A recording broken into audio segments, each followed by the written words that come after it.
Hello future doctor, कैसे हैं आप लोग। आज की वीडियो में हम ये बात करेंगे कि जो भी बच्चे यूक्रेन से रिटर्न आए हैं ड्यू टू वार, उनका फ्यूचर पॉसिबिलिटीज़ क्या है, और जो बच्चे फर्स्ट ईयर और सेकेंड ईयर में हैं उनके लिए ऑप्शन क्या है, वो क्या कर सकते हैं। क्या उन्हें नीट के लिए ड्रॉप करके फिर से नीट का प्रिपरेशन करना चाहिए। जो बच्चे ड्रॉप नहीं करना चाहते हैं उनके लिए क्या पॉसिबिलिटीज़ है, क्या वो ट्रांसफ़र ले सकते हैं या उन्हें फिर यूक्रेन में ही जाना पड़ेगा।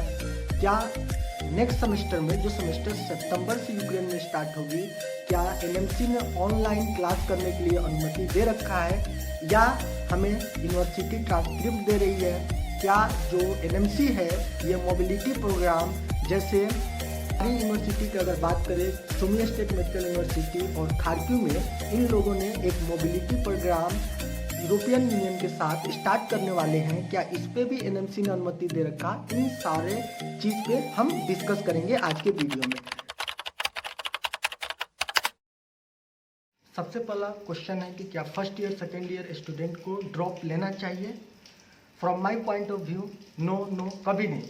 क्योंकि अगर आप एक साल भी आपकी यूक्रेन में अगर आपने पढ़ाई कंप्लीट कर लिया है तो उसका मिनिमम अगर खर्च हम जोड़ते हैं तो 10 लाख के आसपास आएंगे, और प्लस आपके 1 ईयर जो टाइम बर्बाद हुआ वो अलग है। अब आप इतना टाइम और पैसा बर्बाद करके समुंदर में क्यों कूद रहे हो, जहाँ पे नीट के सक्सेस रेट मैक्सिमम 6.5% है।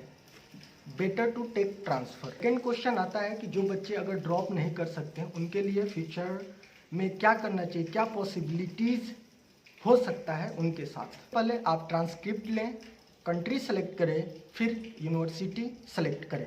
लेकिन कन्फ्यूज़न यहाँ पे एक हो रहा है कि यूक्रेन में टोटल कोर्स ड्यूरेशन 6 ईयर की थी। क्या हम ट्रांसफ़र ले सकते हैं उस कंट्री में जहाँ पे 5th ईयर ड्यूरेशन है, या हमें 6 ईयर कोर्स वाले ही ड्यूरेशन के कंट्री या यूनिवर्सिटी में ट्रांसफ़र लेना होगा। ऐसा बिल्कुल नहीं है। We can take transfer also in 5th year course duration.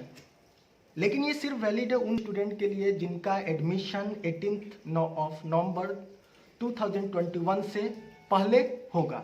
इसको समझने के लिए ऊपर में आप वीडियो है, लिंक होगा उसका डिस्क्रिप्शन में, आप उसको देख सकते हैं कि फोरे गैजेट एनएमसी का क्या है, और उसने 18 नवंबर 2021 के बाद क्या एमबीबीएस अब्रॉड के लिए एक गैजेट पास किया था। क्या एनएमसी अलाउ कर रही है कि आप सितंबर ऑनवर्ड से ऑनलाइन क्लास ले सकते हैं, इस चीज़ पे हम बात करें। ये बिल्कुल नहीं। ऑनलाइन क्लास अगर आप सितंबर बाद से लेते हैं ये आपके खुद के रिस्क पे होगा। इसको एनएमसी आपके क्रेडिट आवर में नहीं काउंट करेगी, यानी एनएमसी ने ऑनलाइन क्लासेस को सितंबर बाद से वैलिड नहीं मानेगी। लास्ट क्वेश्चन है, क्या मोबिलिटी प्रोग्राम एनएमसी के तरफ से वैलिड है जो यूरोपियन यूनियन में पेरेंट यूनिवर्सिटी यूक्रेन के तरफ से दिया जाएगा। जब एनएमसी से पूछा गया क्या मोबिलिटी प्रोग्राम जो हमारी यूनिवर्सिटी यूरोपियन यूनियन में कर रही है, Italy, Germany, France, Romania, Hungary, तो क्या ये वैलिड होंगे हमारे लिए, तो एनएमसी ने बोला कि मुझे मोबिलिटी टर्म ही नहीं मालूम है, और उस पर हम डिस्कस करेंगे, उसके बाद आपको हम क्लियर करेंगे कि वैलिड है या नहीं है। तो ये अभी पेंडिंग डिसीजन है। सो फाइनली इन सारे से यही चीज़ नज़र आता है कि जब हम यूक्रेन में थे, ऑपरेशन गंगा, बहुत सारी चीज़ हुआ, हमें बचाकर लाया गया इंडिया में, बट उसके बाद ये सारे चीज़ अभी कोई सारे फ्लॉप हैं। इस पे गंगा ऑपरेशन 2 का हम उम्मीद कर रहे हैं पर ऐसा हो नहीं रहा है। तो फाइनली बात यह है कि NMC favour MBBS abroad student को नहीं कर रही है। में भी बहुत सारा एक्सटर्नल प्रेशर हो सकता है, जो प्राइवेट यूनिवर्सिटी इंडिया में है या डीम्ड यूनिवर्सिटी हैं, उनके बहुत ज़्यादा हाई अमाउंट फ़ी होता है, इस कारण ये लोग ऐसा नहीं कर रहे हैं। इवन इन्हें एटलीस्ट ऐसा कर देना चाहिए, ऑनलाइन क्लासेस जब तक वार है अलाउ कर देते, या ट्रांसफ़र के लिए भी अगर मोबिलिटी प्रोग्राम है तो इससे हमें ऑफलाइन क्लासेस मिल जाती तो हम इजीली कर सकते थे, पर इस पे भी एनएमसी जो है फेवर नहीं कर। सबसे बड़ा नाराज़गी पेरेंट्स एसोसिएशन और के तरफ से है कि हम यूक्रेन से 18,000 स्टूडेंट रिटर्न आए हैं, मिनिमम उसमें 12,000 स्टूडेंट ऐसे हैं जो परेशान हैं, जिनके फ्यूचर अभी डार्क में है। फिर भी हम प्रोटेस्ट में सिर्फ बहुत कम ही स्टूडेंट को देखते हैं, महज आप समथिंग अबाउट 200 ही स्टूडेंट होते हैं पेरेंट्स के साथ। तो आप लोग स्टूडेंट जो हैं वो सो रहे हैं, कोई कुछ कर रहे हैं, तो इससे नहीं होगा। अगर आप प्रोटेस्ट कर रहे हैं तो उसको एक लॉन्ग टर्म जाने के लिए आपको ज़्यादा मास में लोगों को पहुंचना होगा यहाँ पे। तो अभी तक इतना ही अपडेट था और बाकी हम अपडेट करते रहेंगे। थोड़ी सी फ्लैशबैक में आप देख सकते हैं। हमें यहाँ से जल्दी से जल्दी निकालने की कोशिश करें। अंतिम समय में युद्ध विराम टूटने की वजह से सुमी से नहीं निकल पाए भारतीय छात्र। सुरक्षित निकासी की आज फिर होंगे प्रयास। अब भी सुमी में फंसे हैं करीब 700 भारतीय छात्र।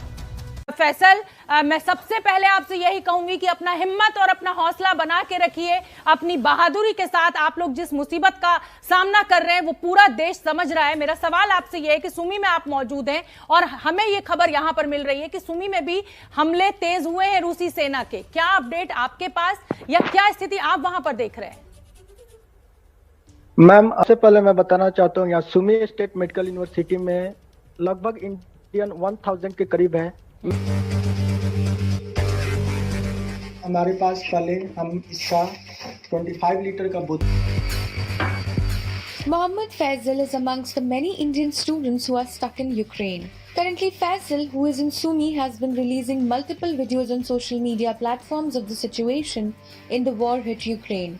From living in bunkers to surviving on soda water instead of normal water, the condition worsens by the day. Faizal, आपको थोड़ा सा मैंने इंतजार करवाया। आप इस वक्त कहां पर हैं, हमारे व्यूअर्स को बताएं और वहां पर किस तरह के हालात हैं फैजल? या ma'am, I am in Sumy. Ma'am, यहाँ सुमी में दिन ब दिन सिचुएशन बहुत खराब होता जा रहा है। यहाँ पे भी बीच हमारे साथ वहीं यूक्रेन से जुड़ रहे हैं छात्र फैसल। आज दिन में भी हमने फैसल से बात की थी। एक बार फिर से फैसल हमारे साथ मौजूद हैं और फैसल जो है वो इस वक्त सुमी में है। फैसल से जानते हैं कि फिलहाल सुमी में किस तरीके के हालात हैं। फैसल, मैम, अभी सुमी में हालात, अभी यहाँ पे फायरिंग हो रही है। यहाँ पे यूक्रेन से आ रही मदद की तमाम आवाजों में, भाषाओं में फैसल की आवाज काफी अलग से ध्वनित हो रही थी।